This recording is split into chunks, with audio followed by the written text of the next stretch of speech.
Iran വളരെയധികം ദുർബലപ്പെട്ടിരിക്കുന്നു. കഴിഞ്ഞ വർഷം ഇസ്രയേലുമായി യുദ്ധം ചെയ്തപ്പോൾ ഉണ്ടായിരുന്ന ശക്തി ഇപ്പോൾ ഇറാൻ ഉണ്ട് എന്ന് നിഷ്പക്ഷമായി കാര്യങ്ങൾ കരുതുന്നവർക്ക് കാണാനാവില്ല. പക്ഷേ ഇറാൻ ഒരു ഫൈറ്റിംഗ് ഇൻസ്റ്റിങ്ക്റ്റ് ഉണ്ട്. പല ലെയറുകളായിട്ടാണ് ഇറാൻ്റെ ഒരു ഘടന രൂപപ്പെട്ടിരിക്കുന്നത്. ഏറ്റവും തലപ്പത്ത് എപ്പെക്സ് ഒരു ബോഡി എന്ന് പറയുന്നത് one man called Ayatollah Ali Khamenei, supreme leader of Iran.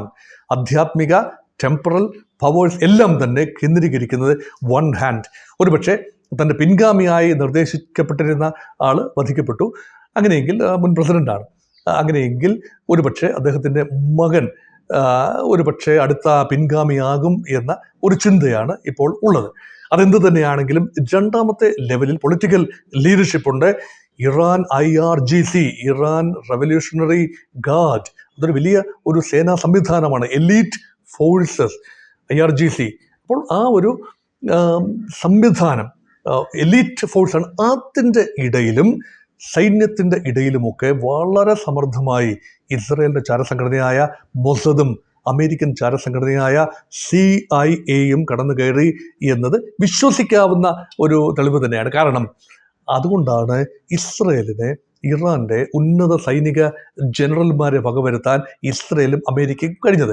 അവർ നേരിട്ടുള്ള ഡ്രോൺ ആക്രമണം എന്ന് തോന്നാമെങ്കിലും യഥാർത്ഥത്തിൽ അതിനുള്ള വളമൊരുക്കിയത് ആഭ്യന്തരമായി സാഹചര്യങ്ങൾ സെറ്റ് ചെയ്തത് അമേരിക്കയും ഇസ്രയേലുമാണ്. അതുകൊണ്ട് ഇസ്രയേലിൻ്റെ ആവശ്യം എക്കാലവും അമേരിക്ക പരിഗണിച്ചിരുന്നു. ഇപ്പോഴും അങ്ങനെ ചെയ്യാം. ഒരുപക്ഷെ അതാണ് വെനിസ്വേല ആക്രമിക്കപ്പെട്ടപ്പോൾ ഒരു കാര്യം വ്യക്തമായി. ഒരു ദിവസം വെനിസ്വേല അമേരിക്ക വന്നങ്ങ് ആക്രമിച്ചതൊന്നുമല്ല, മാസങ്ങൾ നീണ്ടുനിന്ന തയ്യാറെടുപ്പുണ്ട്. ഓഗസ്റ്റ് 2025 മുതൽ ആ തീരുമാനമെടുത്ത് കടുത്ത ഉപരോധത്തിലേക്ക് നീങ്ങി. നാവിക സാന്നിധ്യമുണ്ടായി വെനിസ്വേലയുടെ ചുറ്റുപാടും.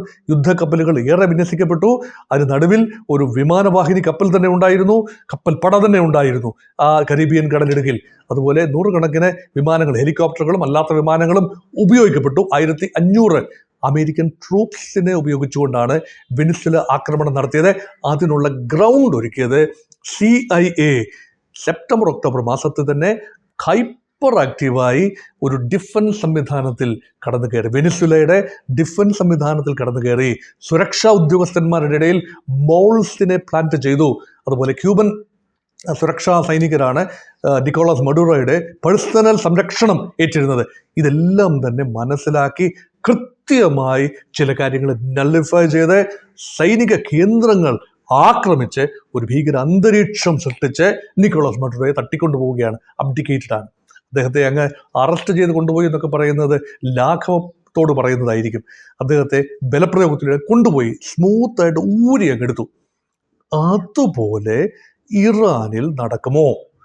എൻ്റെ ഉത്തരം ഇല്ല. ഒരു കാരണവശാലും അങ്ങനെ ഒരു സാഹചര്യം ഉണ്ടാവില്ല. ഇറാനിൽ സംഭവിക്കാൻ പരമാവധി സാഹചര്യം, ഇറാനിൽ വലിയ രീതിയിലുള്ള അസംതൃപ്തി പുകയുന്നു. ഡിസംബർ മാസം 28 മുതൽ അതിശക്തമായ പ്രക്ഷോഭത്തിലാണ് ഇറാൻ ജനത. നഗരങ്ങൾ കേന്ദ്രീകരിച്ച് ഏതാണ്ട് 33 പരം പ്രവിശ്യകളാണുള്ളത്. അതിൽ 29 പ്രവിശ്യകളിലും അതിശക്തമായ പോരാട്ടങ്ങൾ നടക്കുന്നു. ഭരണവിരുദ്ധ പ്രതിഷേധങ്ങൾ പ്രക്ഷോഭങ്ങളായി മാറിയിരിക്കുന്നു. പലപ്പോഴും ജനം തെരുവിൽ കായികമായി അവിടുത്തെ ലോക്കൽ ലോ അഡ്മിനിസ്ട്രേറ്റിംഗ് ഏജൻസീസുമായി ഏറ്റുമുട്ടുന്നു. വലിയൊരു ഇന്റേണൽ കലാമിറ്റിയാണ്. രാജ്യത്തിന് മുഴുവൻ ശ്രദ്ധ അങ്ങനെ പോകുന്നു. ഇതുവരെയുള്ള റിപ്പോർട്ടുകൾ അനുസരിച്ചാണ് 35ഓളം സാധാരണക്കാർ അവിടെ വെടിയേറ്റ് മരിച്ചിട്ടുണ്ട്.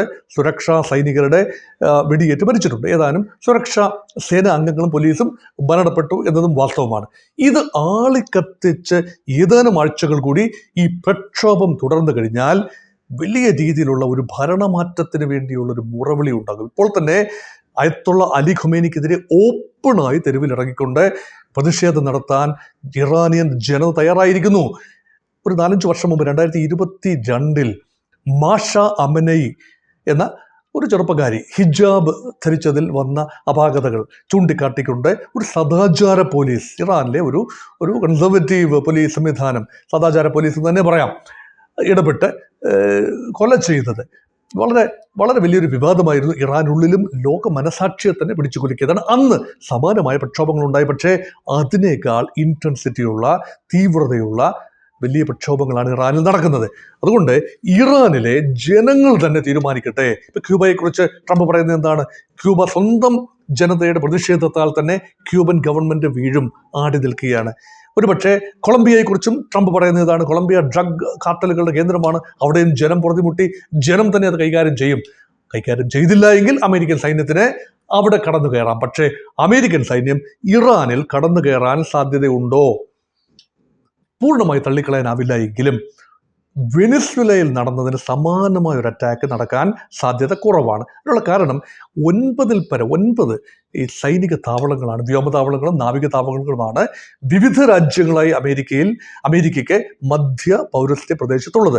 പേർഷ്യൻ ഗൾഫ് മേഖലയിൽ തന്നെ ഖത്തറിൽ താവളമുണ്ട്, UAE-യിൽ താവളമുണ്ട്, സൗദി അറേബ്യയിൽ താവളമുണ്ട്, എല്ലാ ഇടങ്ങളിലും തന്നെ താവളമുണ്ട്.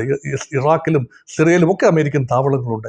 ഈ അമേരിക്കൻ താവളങ്ങളിൽ നിന്നും കുതിച്ചുയരുന്ന വിമാനങ്ങൾ മതിയാകും ഒരുപക്ഷെ ഒരു ഏറിയൽ സുപ്പീരിയോറിറ്റി അമേരിക്കയ്ക്ക് നേടിയെടുക്കാൻ.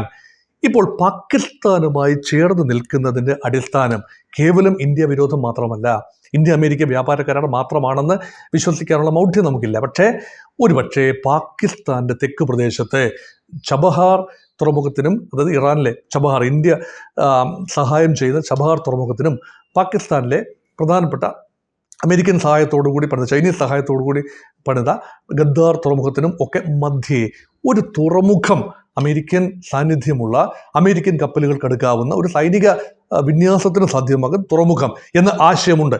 അത് നടന്നാലും ഇല്ല എങ്കിലും അമേരിക്കയ്ക്ക് ശക്തമായ നാവിക വ്യോമ സംവിധാനങ്ങൾ ആ മേഖലയിലുണ്ട്. അതുപയോഗിച്ച് വേണമെങ്കിൽ ഇറാന്റെ മണ്ണിലേക്ക് കടന്നു കയറാം. പക്ഷേ അത്ര എളുപ്പമുള്ളൊരു കാര്യമല്ല.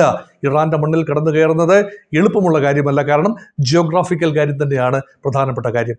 അത് മാത്രമല്ല, ഇറാൻ ഇപ്പോഴും അതിശക്തമായ സൈനിക വിന്യാസമുള്ള, ലോകത്തെ 5-ാമത്തെ 6-ാമത്തെ വലിയ സേനാ വിന്യാസമുള്ള രാജ്യം കൂടിയാണ് ഇറാൻ. അത് മാത്രമല്ല, വെനിസ്വേലയിൽ സംഭവിക്കാത്ത ഒരു കാര്യം ഇറാനിൽ അമേരിക്ക ഇടപെട്ടാൽ സംഭവിക്കാം. അത് റഷ്യൻ ചൈനീസ് റെസിസ്റ്റൻസ് ആണ്. ഇറാനോടൊപ്പം റഷ്യയോ ചൈനയോ അണിചേരാൻ തീരുമാനിച്ചു കഴിഞ്ഞാൽ കളി മാറും, പണി പാളും. അതുകൊണ്ടാണ് അത്ര എളുപ്പമല്ല. ഇറാനെ ഒരുപക്ഷെ ഡിഫീറ്റ് ചെയ്യാൻ അമേരിക്ക കഴിഞ്ഞേക്കാം. ഒരുപക്ഷെ ഇപ്പോഴത്തെ ഭരണകൂടത്തിലെ മുഖ്യ ആളുകൾ റഷ്യയിലേക്ക് പലായനം ചെയ്യേണ്ടി വന്നേക്കാം. മസൂദ് പെസഷ്കിയാനും ഒരുപക്ഷെ ആയത്തുള്ള അലി ഖൊമേനിയും ഒക്കെ മോസ്കോയിലേക്ക് ഈ ബാഷർ അൽ അസദ് സിറിയൻ നേതാവ് പലായനം ചെയ്തതുപോലെ പോകേണ്ടി വന്നേക്കാം. ആഭ്യന്തരമായി ഒരു ഭരണകൂടത്തെ സൃഷ്ടിച്ചെടുക്കാൻ ഇറാനിയൻ പ്രതിവിപ്ലവത്തിലൂടെ സൃഷ്ടിച്ചെടുക്കാൻ കഴിയും. 1979 വിപ്ലവത്തിന്, അമേരിക്കയെ പുറത്താക്കിയ വിപ്ലവത്തിന് നല്ല സ്വീറ്റ് റിവെഞ്ച് കൊടുക്കാൻ കഴിയും. ഒരുപക്ഷെ ഷാ പഹലവി രണ്ടാമൻ്റെ മകൻ ഷാ റിസ പഹലവിയെ അല്ലെ അദ്ദേഹത്തിൻ്റെ കുടുംബാംഗങ്ങളിൽ ആരെയെങ്കിലും കൊണ്ടുവന്ന് ഒരു പാവ ഭരണകൂടത്തെ, അമേരിക്ക അനുകൂല ഭരണകൂടത്തെ ഇറാൻ സൃഷ്ടിക്കാൻ കഴിഞ്ഞേക്കാം പരമാവധി. അല്ലാതെ ഇറാനെ പിടിച്ചെടുക്കാൻ വെനിസ്വേല മോഡലിൽ ഇറാനെ കൈകാര്യം ചെയ്യാൻ ആവില്ല. That will risk the outbreak of A third world war എന്ന് വ്യക്തമായി അറിയാവുന്ന രാജ്യം അമേരിക്ക തന്നെയാണ്. അതുകൊണ്ട് ആ രീതിയിൽ പ്രതീക്ഷിക്കുന്നില്ല. പക്ഷേ തീർച്ചയായും ഒരു ഭരണമാറ്റത്തിനുള്ള സാഹചര്യം ആയിരിക്കുന്നുവെന്ന് അമേരിക്കയിലെ ആളുകൾ വിശ്വസിക്കുന്നു, അമേരിക്കയിലെ തിങ്ക് ടാങ്ക് വിശ്വസിക്കുന്നു, ഡീപ് സ്റ്റേറ്റ് അമേരിക്ക വിശ്വസിക്കുന്നു. ഇപ്പോൾ യഥാർത്ഥത്തിൽ ഡീപ് സ്റ്റേറ്റ് അമേരിക്കൻ ഇൻട്രസ്റ്റും ഡൊണാൾഡ് ട്രംപിൻ്റെ ഇൻട്രസ്റ്റും കൺവേർജ് ചെയ്യുന്നു. അത് അമേരിക്കയുടെ ദേശീയ താല്പര്യമായി വ്യാഖ്യാനിച്ചെടുക്കുന്നതിൽ കുറേയൊക്കെ വിജയിക്കുകയും ചെയ്യുന്നു. അതുകൊണ്ട് ഈ വിഷയത്തെ വിലയിരുത്തുന്നത് വളരെ സ്ഫോടനാത്മകമായ അന്തരീക്ഷമാണ്.